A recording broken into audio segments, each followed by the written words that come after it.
fighting Piotr Jan. Tell me how this came around, Sean. It's a massive jump up for you. I love it, by the way. Yeah, I've been calling for this fight for a while. Obviously, I kind of knew I wasn't going to get the fight a couple years ago because, I had built up all these knockouts, built up enough hype.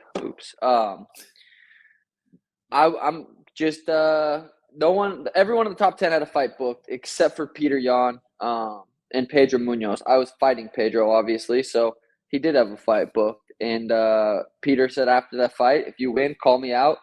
I won. Joe Rogan forgot to give me the mic, and I didn't get to make a call out in the cage. So, it kind of happened like that. At UFC, I said, hey, I'm ready to go. Get me back in there. I'm not going to fight. I've earned this. I've earned my spot to fight someone, in the top 5, I'd say, by, in my eyes, beating Pedro Munhoz and being the biggest name in the bantamweight division. I certainly agree with that. You have earned that, Sean. And I do think you're the biggest name in the bantamweight division. I say it routinely, not just because I'm talking to you now. You are the biggest star. And it's crazy because bantamweight now as a division is really starting to gain momentum. It kind of used to be overlooked, but now you got yourself, obviously the champ, Dominic Cruz, Chito Vera, Jose Aldo. I mean, the list fucking goes on. And of course, you're there as well. I got to ask, and people would say I was a pussy if I didn't challenge you on it. About Pedro Munhoz, was there any talk of a rematch happening, or is that ship sailed? That ship sailed. I mean, there was no reason. I'm fighting to a guy who fought with one eye. You watch that replay back, you could say I poked him in the eye a little bit. It didn't really. I mean, Jared Cannonier 2 fights later got stabbed through the eyeball and continued to fight. So to say a rematch would be. He had the option to fight. He said it was back-to-back eye poke. You can go watch the entire fight in slow motion. You're not going to see another eye poke. You might not even see one. Depends who's looking. I don't know. There's no point. If you go look at the stats, look how many times he hit me in the head. Look how many times he hit me in the body. How many losses do I have on my record? So there's no point to go back and fight him. Nope, fair enough. You got to keep the show moving along. I get that. Before we get into the not boring stuff, but the technical stuff with Piotr Jan, what else is happening?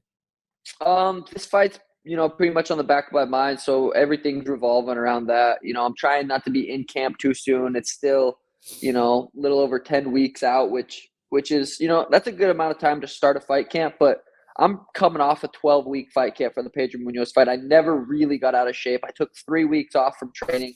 Got back into kind of the routines of everything. So I'm in pretty good shape as it is right now.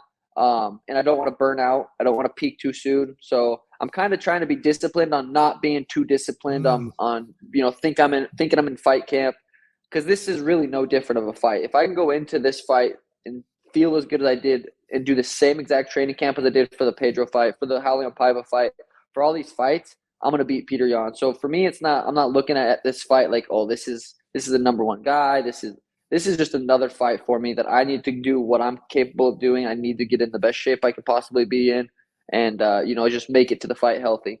So I'm not doing much different. I'm training. We took the family and the friends up to Sedona for a couple of days over the weekend. Kind of got out into the nature a little bit. But other than that, it's just training and living the same life I've been living the last 10 years, which is going to the gym, nap, and do the same shit over and over.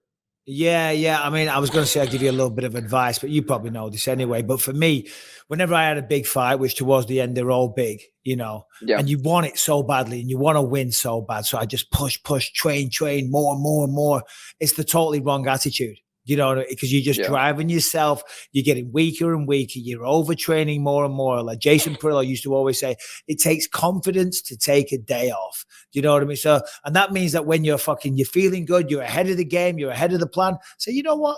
Today I'm good. Today doesn't mean you're going to go out and drink beers and stuff like that, but today I'm going to go get a massage. I'm going to go for a walk with the dog or whatever. I'm going to chill. I don't need to go to a gym and have my face caved in and push my body to the absolute limit, because right now I'm good. So that's nice to hear. Fights in Fight Island. Is there any kind of quarantine or anything like that now? I mean, or is that all over? Yeah, and not that I've heard. I haven't heard anything about testing or being in the bubble. I think that's pretty much all over. God. I'm going to go out October 6th, I think, which is the Thursday. So I'll do my last sparring Wednesday. And then I'm going to go out a little over 2 weeks early, just get settled in, get nice and comfortable with the team. Just the boys are going to go out. And, that's going to be the hardest part, probably being away from Elena, my little princess, who will be almost 2 at that point. Being away from her for 2 weeks. Longest I've been away from her is probably 4 days. And that gets tricky. So, but I think you can go somewhere mental, in a warrior kind of way, and it's all about perspective. So, I'm going out there to, go to war, and, we need that testosterone flowing. So we're going to be, surrounded by the guys, and nice. I think it'll be good. Again, you referred to your daughter there as your little princess. And I remember in London, after we had that little press conference thing, you said straight away, I said, "Oh, when are you staying? Are you staying for the fight?" And you're like, "No, I've got to get back to my little princess." And I respected that so much, because obviously you're a young man and you're famous and successful. You could have stayed for the weekend, gone to the fight, reveled in front of the UFC fans and had some drinks and partied a little bit. But you were like, "No, I'm going to get back to my little princess, because I've got a fight camp coming up soon. And that one-on-one time is very important to me." And I just thought, I had so much respect for you saying that, Sean.